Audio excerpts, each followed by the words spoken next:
প্রিয় দর্শক, এটিএন বাংলা নিয়মিত আইন বিষয়ক আলোচনা অনুষ্ঠান ল অ্যান্ড অর্ডারে আপনাদেরকে স্বাগত জানাচ্ছি।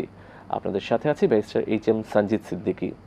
আজকে আমাদের আলোচনার বিষয় 1881 সালে প্রণীত দ্য নেগোশিয়েবল ইনস্ট্রুমেন্টস অ্যাক্ট। এই আইনটি নিয়ে আলোচনার জন্য আমাদের সাথে স্টুডিওতে রয়েছেন বাংলাদেশ সুপ্রিম কোর্টের আইনজীবী শেখ শামীম আহমেদ। অ্যাডভোকেট শামীম, আপনাকে আমাদের অনুষ্ঠানে স্বাগত জানাচ্ছি। আপনাকে ধন্যবাদ। 1881 সালে প্রণীত দ্য নেগোশিয়েবল ইনস্ট্রুমেন্টস অ্যাক্টে নেগোশিয়েবল ইনস্ট্রুমেন্টসের একটি সংজ্ঞা রয়েছে।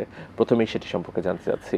এখানে আইনে আসলে নেগোশিয়েবল ইনস্ট্রুমেন্ট অ্যাক্ট বলতে বোঝানো হয়েছে যে দলিলের মাধ্যমে অর্থ আদায়ের জন্য আপনার যে কোনো হস্তান্তরযোগ্য এবং অর্থ আদায়যোগ্য সেটাকে আমরা আইনে নেগোশিয়েবল ইনস্ট্রুমেন্ট অ্যাক্ট অনুযায়ী তাকে হস্তান্তরযোগ্য দলিল বলা হচ্ছে। নেগোশিয়েবল ইনস্ট্রুমেন্টস অ্যাক্টের মধ্যে কি কি ইনস্ট্রুমেন্টস অন্তর্ভুক্ত হয়ে থাকে? নেগোশিয়েবল ইনস্ট্রুমেন্ট অ্যাক্টের ভিতর চেক, প্রমিজারি নোট এবং বিল অফ এক্সচেঞ্জকে বোঝানো হয়। তো আমরা সাধারণত স্থানীয়ভাবে যেটা সাধারণত বেশিরভাগই মানুষ আমাদের চেকের বিষয়টাকে আমরা আসলে জানি, কিন্তু এছাড়াও আরও দুইটা ইনস্ট্রুমেন্ট এখানে আছে। জি, এই আইনের একটি গুরুত্বপূর্ণ বিধান হচ্ছে চেক ডিজনারের বিষয়টি। বিশেষ করে কোনো চেক যখন প্রদান করা হয়, এটি যখন ইনসাফিশিয়েন্ট ফান্ড বা অন্যান্য কোনো কারণে এটি যখন ডিজনার হচ্ছে, অপর্যাপ্ত তহবিল বা অন্যান্য কারণে ডিজনার হচ্ছে, তখন 138 ধারায় মামলা করার সুযোগ রয়েছে। সেটি সম্পর্কে জানতে চাচ্ছি। যে নেগোশিয়েবল ইনস্ট্রুমেন্ট এই অ্যাক্ট অনুযায়ী আমরা সাধারণত 138 ধারায় অনুযায়ী ডিজনার হলে আমরা তখন মামলা করতে পারি। এখানে মামলা করার ভিতর দুইটা বিষয়, শুধু 138 না, এখানে যদি কোম্পানির এগেনস্টে করতে হয় তখন 138-এর সঙ্গে 140 ধারাটা চলে আসবে। সেখানে আপনার অনেক ক্ষেত্রে আমরা ভুল করে ফেলি যে শুধুমাত্র কোম্পানির ক্ষেত্রে যখন যাই তখন শুধুমাত্র 138-এ চলে যায়, আর 140 যদি এখানে ইনক্লুড না করি তাহলে এখানে বড় একটা আইনগত ভুল থেকে যায়। তো আমরা এই 138 ধারা অনুযায়ী মামলা করার বিধান হচ্ছে, আপনাকে প্রথমে ডিজনার হলে ডিজনারের পর থেকে 30 দিনের মধ্যে আমাকে একটা লিগাল নোটিশ করতে হবে। এই 30 দিনের ভিতরে যদি উনি আমাকে পাওনার যে টাকাটা ছিল সেটা যদি উনি আমাদেরকে পরিশোধ করে দেন তাহলে আমার মামলা করার প্রয়োজন নেই। বাট যদি উনি কোনো কারণে পরিশোধ না করেন তাহলে পরবর্তী 30 দিন, নোটিশ প্রদানে 30 দিন সময় দেওয়ার পরে পরবর্তী 30 দিন ভিতর আমাকে মামলা করতে হবে।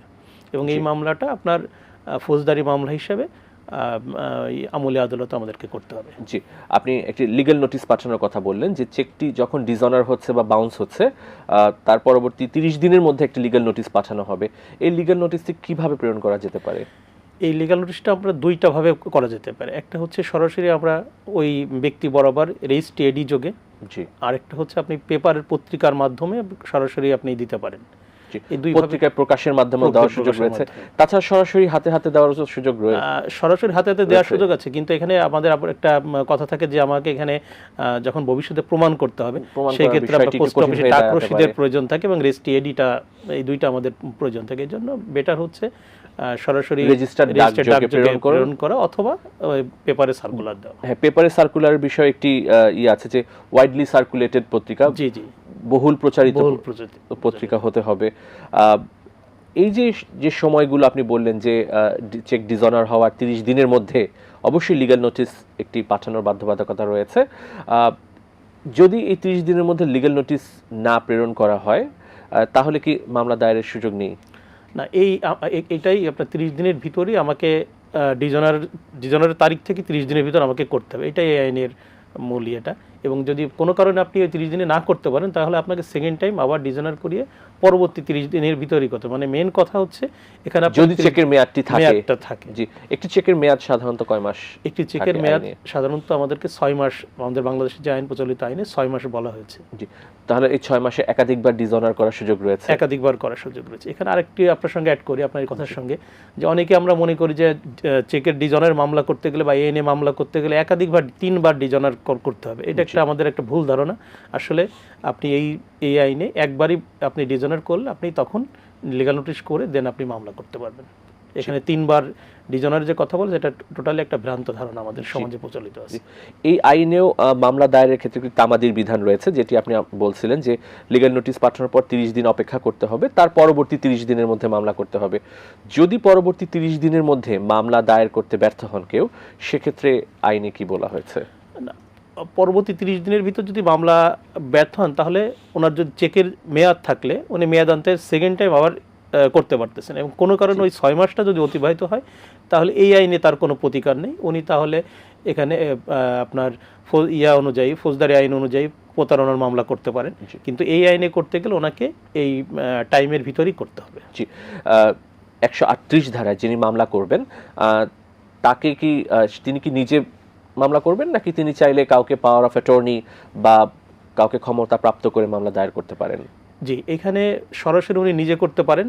কোনো কারণে নিজে যদি কোনো কারণে অক্ষম হন, সেই ক্ষেত্রে উনি ওনার অন্য কোনো প্রতিনিধিকে পাওয়ার অফ অ্যাটর্নি, কোম্পানির ক্ষেত্রে লেটার অফ অথরাইজেশন বা অন্য কোনো ব্যক্তি এটা করতে পারেন। আমাদের এই সম্পর্কিত অ্যাপিলেট ডিভিশনের কয়েকটা ডিসিশন আছে, এখানে মামলা করতে আমাদের কোনো মানে তার পাওয়ার অফ অ্যাটর্নি বা যে কোনো প্রতিনিধি মামলা করতে আপত্তি কোনো প্রকার মানে আইনগত বাধা নেই আসলে।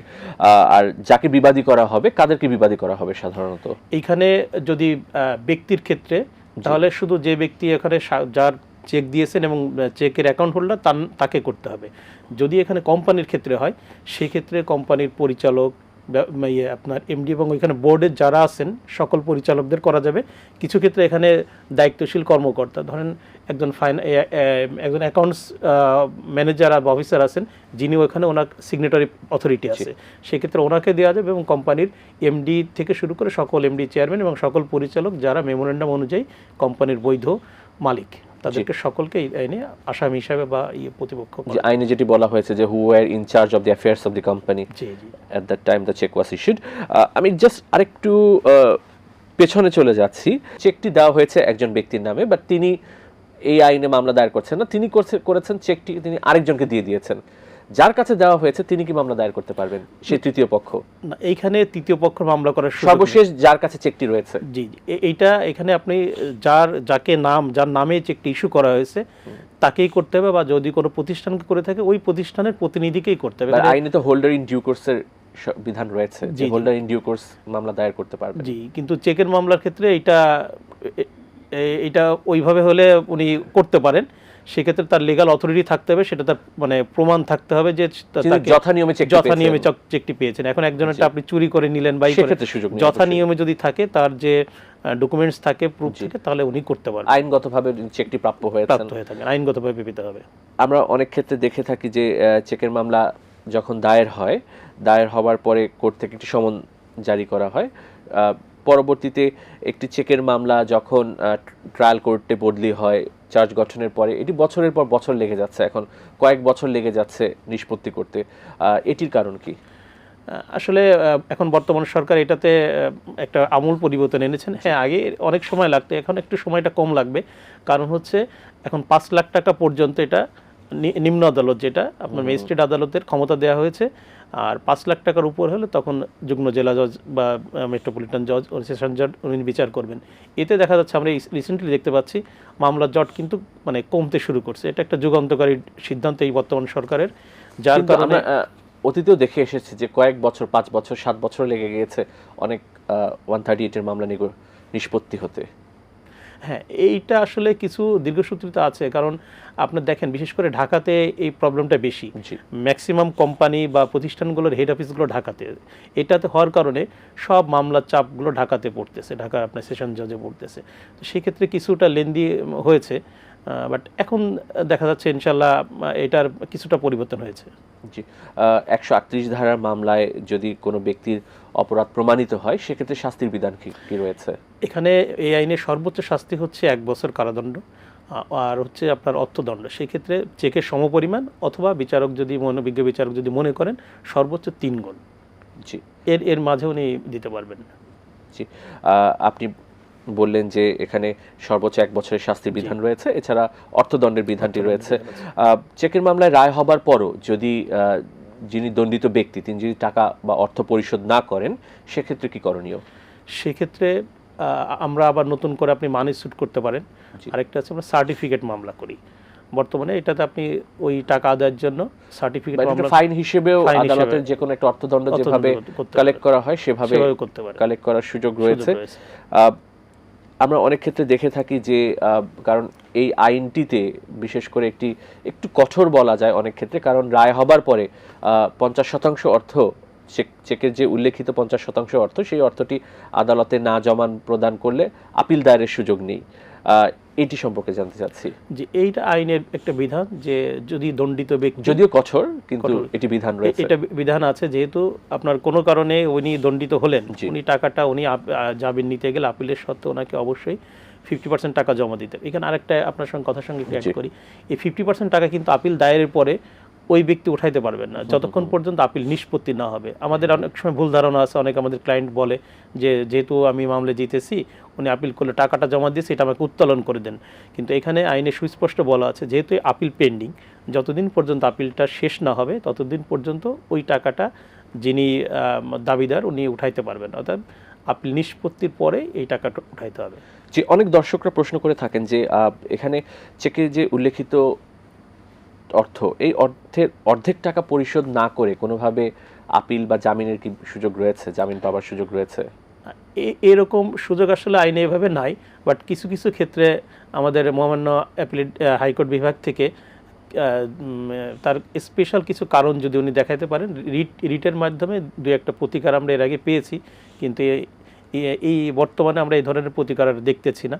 কারণ ওইখানে হচ্ছে কিছু ওনার দেখা যাচ্ছে একটা ফ্যামিলির উনি একমাত্র ব্যক্তি, এবং ওই টাকাটা পরিশোধ করতে গেলে ওনাকেই আসলে দিতে হবে। সেই ক্ষেত্রে অনেক সময় মহামান্য হাইকোর্ট বিভাগ থেকে কোনো এই ধরনের রিট করলে অনেককেই 2 মাস বা 3 মাস বা 1 মাস সময় দিয়েছেন যে এটাকে প্রদান করার জন্য। আমরা অনেক ক্ষেত্রে দেখে থাকি ব্যাংক থেকে যখন ঋণ গ্রহণ করা হয় তখন ব্ল্যাঙ্ক চেক বা পোস্ট ডেটেড চেক সিকিউরিটি হিসেবে বা কোল্যাটারাল হিসেবে ব্যাংক জমা রাখছে। পরবর্তীতে যিনি ঋণ গ্রহীতা তিনি যদি ঋণের অর্থ পরিশোধে ব্যর্থ হচ্ছেন তখন তার বিরুদ্ধে সেই ব্ল্যাঙ্ক চেক বা পোস্ট ডেটেড চেক দিয়ে পরবর্তীতে ব্যাংক বা আর্থিক প্রতিষ্ঠান মামলা করে থাকে। এটি আইনগতভাবে কতটুকু গ্রহণযোগ্য? আসলে আমরা ব্ল্যাঙ্ক চেক বলবো না, ব্যাংকগুলো আমার সাথে সাধারণত পোস্ট ডেটেড চেকটা নিয়ে থাকেন। ব্ল্যাঙ্ক চেক তো দেওয়া, তো নেওয়া এবং দেওয়া দুইটাই মানে আইনে দণ্ডনীয় অপরাধ। তো সেই ক্ষেত্রে এটা ব্যাংক করতে পারে, কারণ তার তো আপনার যদি বৈধ কারণ থাকে সেই ক্ষেত্রে সে সিকিউরিটি হিসাবে এটা নিতে পারে। জি।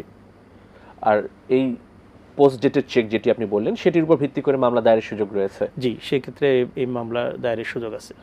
জি। চেকের মামলায় অনেক ক্ষেত্রে আসামি পক্ষ থেকে বলা হয় যে যেটি তাদের ডিফেন্সে নেওয়া হয় যে চেকটি বাদী চুরি করে পেয়েছে বা চেকটি হারিয়ে গিয়েছিল, বাদী এটি কোনোভাবে এটি অপব্যবহার করে মামলা দায়ের করেছে। এসব ডিফেন্স প্লি যখন আসে আদালতে, তখন আদালত এটি কিভাবে নির্ধারণ করে থাকে যে চেকটি কি আসলে প্রকৃতভাবে চুরি করা চেকে এটি মামলা হয়েছে, বা এটি কি অন্য কোনোভাবে অসৎ উপায়ে বাদী এটিকে গ্রহণ করে তারপর মামলা দায়ের করেছে? জি, আপনি সুন্দর একটা কোশ্চেন করেছেন। সেই ক্ষেত্রে কোর্ট আপনাকে, আসামিও সেটি কিভাবে প্রমাণ করতে পারবে? সেটি আসামি এখানে কোর্ট দেখবে যে আসামি কি তখন উচিত হচ্ছে সে যদি এরকম হারিয়ে যায় তাহলে তাকে জিডি করা, এবং যে তার যে ব্যাংক ছিল সেই ব্যাংকে বিষয়ে লিখিতভাবে ইনফর্ম করা যে আমার এই চেকটি হারিয়ে গেছে, এটাকে অফ করে রাখা হোক। আর এবং উনি অবশ্যই তাকে জিডি করতে হবে। জিডি করলে এটা আইনে আপনার কোর্টে এটাকে বিবেচনায় নিতে পারেন। কিন্তু এটা যদি উনি যথাযথভাবে এগুলো না করেন তাহলে উনি আইনের যে সাপোর্টটা উনি এটা পাবেন না। তাহলে আপনি বলছেন যে চেকটি হারিয়ে গেলে ওনার প্রথম দায়িত্ব হচ্ছে প্রথমেই একটি সাধারণ ডায়েরি করা এবং লিখিতভাবে ব্যাংকে জানানো, প্রথম লিখিতভাবে ব্যাংকে জানানো এবং পরে তাকে জিডি করতে হবে। ইভেন কিছু ক্ষেত্রে আপনি আরও একটা অ্যাডভান্স হয়ে যে চেক উদ্ধারের জন্য অনেক সময় আপনার কোনো কারণে যদি চুরি হয়ে যায়, আপনি যদি মনে করেন ওই ব্যক্তির কাছে আমার চেকটা উনি নিতে পারে, সেক্ষেত্রে আপনি চেক উদ্ধারের মামলা নির্বাহী ম্যাজিস্ট্রেটের কাছে করতে পারেন। জি, আমরা অনেক ক্ষেত্রেই দেখে থাকি যে প্রতারণার মাধ্যমে চেক গ্রহণ করা হয় বা ব্ল্যাকমেইল করে চেক নেওয়া হচ্ছে, সেক্ষেত্রে এই মামলা কি চলতে পারবে বা পাওয়ার সুযোগ রয়েছে? আসলে সেটা তো আদালতের কাছে সাক্ষ্য প্রমাণের বিষয়। সেই ক্ষেত্রে ওনাকে যেটা করতে হবে, আপনাকে যদি কেউ অপহরণ করে বা ব্ল্যাকমেইল করে নেয়, আপনাকে সঙ্গে সঙ্গে আপনার লোকাল থানায় জানাইতে হবে। আপনি নিজে আইনগতভাবে আইনের কাছে আপনি ফার্স্টে গিয়েছেন কিনা বা আপনি কোনো পদক্ষেপ নিয়েছেন কিনা। যদি আপনি পদক্ষেপ নেন তাহলে এটা যখন সাক্ষ্য প্রমাণ হবে তখন সাক্ষীর স্টেজে আপনি এটাকে আপনার পক্ষে ডিফেন্স হিসাবে আপনি উপস্থাপন করতে পারবেন। জি, অনেক ক্ষেত্রে এই বিষয়টি সামনে এসে থাকে যে যাকে চেকটি দেওয়া হয়েছে তিনি এই চেকের বিনিময়ে কোনো পণ বা কনসিডারেশন দেননি, যার ফলে আসলে চেকের মামলা করার কোনো সুযোগ নেই আইনগতভাবে, যদি যাকে দেওয়া হয়েছে তার পক্ষ থেকে যদি কোনো কনসিডারেশন না এসে থাকে। এসব ক্ষেত্রে আদালত মামলাগুলো কিভাবে নির্ণয় হয়ে থাকে if there is a lack of consideration? জি, এখন এটাতে আমাদের হাইকোর্ট বিভাগের কয়েকটা ডিসিশন আছে যে আপনাকে অবশ্যই কনসিডারেশনটা দেখাইতে হবে যে আমি কি কারণে আমাকে এই চেকটা আমাকে দিয়েছে, সেই কনসিডারেশন তার দেখানোর জন্য। মানে চেকের যিনি গ্রহীতা তিনি কি দিয়েছেন চেক দাতাকে, যার বিনিময়ে চেক প্রদান করা হয়েছে, জি, সেটি কিভাবে আসলে নির্ধারিত হয়ে থাকে? সেটা যেমন হতে পারে যদি ব্যবসা বাণিজ্যের ক্ষেত্রে হয়, তাহলে আপনি যদি ধারে মাল কিনে থাকেন তাহলে তার সেই অর্থ পরিশোধের জন্য দিয়েছেন চালানপত্র থাকবে। তারপর আপনি যদি আপনার সঙ্গে কোনো স্ট্যাম্পে কোনো এগ্রিমেন্ট থাকে সেই এগ্রিমেন্টের কপি, এইভাবে আমি কোনো বেতন ভাতা পরিশোধের জন্য বা কোনো ঋণ গ্রহণ করেছিলেন সেটি পরিশোধের জন্য দেওয়া হয়েছে। এটা আপনার এগুলো অবশ্যই যারা বৈধভাবে লেনদেন করবে তাদের অবশ্যই প্রমাণ থাকবে। জি, অনেক ক্ষেত্রে এটিও আদালতের সামনে আসে যে চেকের যে সংখ্যা, যে পরিমাণ, এটি অনেক ক্ষেত্রে অভিযোগ করা হয় আসামি থেকে যে বাদী এটি নিজ হাতে লিখেছেন, নিজ হাতে তিনি চেকের যে অর্থের পরিমাণ সেটি লিখেছেন বা তারিখটি বসিয়েছেন। সেক্ষেত্রে কি করণীয়? এখানে আপনার দুইটা বিষয় আছে। যদি ওনার স্বাক্ষরটা সঠিক হয়ে থাকে তাহলে আমাদের হাইকোর্ট বিভাগের কয়েকটি ডিসিশন আছে, সেখানে অর্থের পরিমাণ কি বাদী নিজে লিখে বসিয়ে নিতে পারবে না? এখানে বাদী নিজে বসে নিতে পারবে না। যদি উনি নিজে স্বাক্ষর করেন এবং ওনার মানে ইসে লেখা হয়, ওনার বক্তব্য মতে বা লেখা হয়, তাহলে এটা হবে। কিন্তু আবার যদি স্বাক্ষরটাও ভুল হয়ে থাকে বা ওভার রাইটিং থাকে, সেটা আমরা বিজ্ঞ আদালতে অনেক সময় আমরা পিটিশন আকারে বলি যে একটা এই করি যে এটা এক্সপার্টের ওপিনিয়ন নেওয়া হোক। সেই ক্ষেত্রে বিজ্ঞ আদালত যদি মনে করেন যে এখানে টেম্পারিং করা হয়েছে বা এখানে সাক্ষ্য জালিয়াতি করা হতে পারে, তখন বিজ্ঞ আদালতের আমাদের আবেদনের প্রেক্ষিতে এটাকে উনি এক্সপার্টের ওপিনিয়নের জন্য পাঠাতে পারেন। জি, তাহলে যদি আসামি পক্ষ থেকে অভিযোগ করা হয় যে বাদী তার স্বাক্ষরটি জাল করেছে, আর সেক্ষেত্রে এটি স্বাক্ষরটি নির্ধারণ করার জন্য যেটি যথাযথ স্বাক্ষর কিনা সেটির জন্য হস্তরেখা বিশারদের কাছে পাঠানোর সুযোগ রয়েছে। জি জি, এটা অহরহ হচ্ছে, কারণ এইটা প্রতারণায় বর্তমান সমাজে আমাদের এই ইসের কারণে চেকের প্রতারণা অনেক বেড়ে গেছে। যেমন চেকটা দেওয়ার পর অনেকের অ্যাকাউন্টে ব্যবহার হচ্ছে, এই জন্য বিজ্ঞ আদালত এর ধরনের কোনো ইসে ওনার কাছে যদি মনে হয় বিজ্ঞ আদালতের কাছে যে এটা আসলে সঠিক না এবং এটাকে ওভারেন্টিং হতে পারে, সেক্ষেত্রে উনি এক্সপার্টের হতে পারে, সেক্ষেত্রে উনি এক্সপার্টের ওপিনিয়ন নেওয়ার জন্য উনি পাঠাতে পারেন। আমরা অনেক ক্ষেত্রে দেখে থাকি যে ব্যাংক বা আর্থিক প্রতিষ্ঠান তাদের যে ঋণের টাকা বা যে টাকা যে অর্থ ঋণ হিসেবে প্রদান করেছেন সেটি উদ্ধারের জন্য তারা নেগোশিয়েবল ইনস্ট্রুমেন্টস অ্যাক্টে মামলা করছে এবং একাধারে অনেক মামলা করছে। একজন ঋণ গ্রহীতার বিরুদ্ধে 10 থেকে 15-20টা পর্যন্ত মামলা হচ্ছে। আবার সেই সাথে তারা অর্থঋণ আদালতে যাচ্ছেন, সেখানেও তারা সেই ঋণের টাকা উদ্ধারের জন্য মামলা দায়ের করছেন অর্থঋণ আদালতে।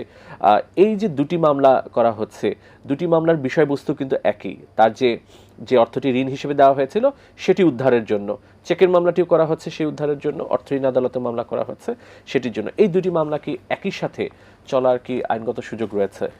জি, এই দুইটা আসলে একই সঙ্গে আইনগত চলার সুযোগ আছে। কারণ কি আপনি একটু খেয়াল করবেন যে চেকগুলো দিচ্ছে টোটাল ওনার যে অ্যামাউন্টটা, এই অ্যামাউন্টের উনি দিচ্ছে প্রতিটা কিস্তি হিসাবে দেওয়া আছে যে আপনি প্রতি মাসে 5 লাখ বা 10 লাখ টাকা আপনার কিস্তি টোটাল অ্যামাউন্টের। ব্যাংকে যে কিস্তিগুলোর জন্য দেওয়া হয়, ব্যাংক কী করে আপনার প্রতিটা যখনই আপনার একটা ওভারডিউ হয়ে যাচ্ছে তখন সেটা প্লেস করতেছে, এই জন্য মামলার সংখ্যা আসলে বৃদ্ধি হয়। কিন্তু ব্যাংক কখনো তার প্রিন্সিপাল অ্যামাউন্ট এবং ইন্টারেস্ট সহ এইটার বাইরে কোনো অ্যাবনর্মাল কিছু করে না, ওনারা ওই অ্যামাউন্টের ভিতরে থাকেন। অতএব সেই ক্ষেত্রে আপনার অর্থঋণের পাশাপাশি এটা চলার সুযোগ আছে। জি, 138 ধারার এই মামলাটি আপোষযোগ্য অবশ্যই, কিন্তু আমরা অনেক ক্ষেত্রে দেখে থাকি যে মামলা রায় হবার পরে গিয়ে আসামি পক্ষ এসে টাকা পরিশোধ করছে, তারপর তারা আপোষ করার চেষ্টা করছে। রায় হয়ে যাবার পরে কি এটি আপোষের সুযোগ রয়েছে? রায় হয়ে যাওয়ার পরে তখন আসলে আপিলের মাধ্যমে আপোষের সুযোগ আছে। ওই আদালতে আর আপনি করতে পারবেন না, তাহলে আপিলের দায়ের করে টাকা জমা দেওয়ার পর আপিল দায়ের করে আপিলে যে আপনি আপোষ করতে পারবেন, এটা আপোষযোগ্য। জি, অ্যাডভোকেট শামীম, আপনাকে অনেক ধন্যবাদ স্টুডিওতে এসে আমাদেরকে সময় দেওয়ার জন্য। আপনাকে ধন্যবাদ আমাকে আমন্ত্রণ জানার জন্য এবং এই গুরুত্বপূর্ণ বিষয় নিয়ে আলোচনা করার জন্য। প্রিয় দর্শক, আমরা অনুষ্ঠানের শেষ পর্যায়ে চলে এসেছি। আপনাদের মূল্যবান মতামত বা পরামর্শ আমাদের কাছে চিঠি লিখে জানাতে পারেন এই ঠিকানায়। পরিচালক law and order, ATN Bangla, ওয়াসা ভবন, 2য় তলা, 98 কাজী নজরুল ইসলাম অ্যাভিনিউ, কারওয়ান বাজার, ঢাকা 1215। তাছাড়া আমাদের কাছে ইমেইল করতে পারেন l.orderatn@gmail.com। আগামী পর্বে আইনের নতুন কোনো বিষয় নিয়ে নতুন কোনো অতিথির সাথে আপনাদের সামনে উপস্থিত হচ্ছি। সে পর্যন্ত ভালো থাকুন। খোদা হাফেজ।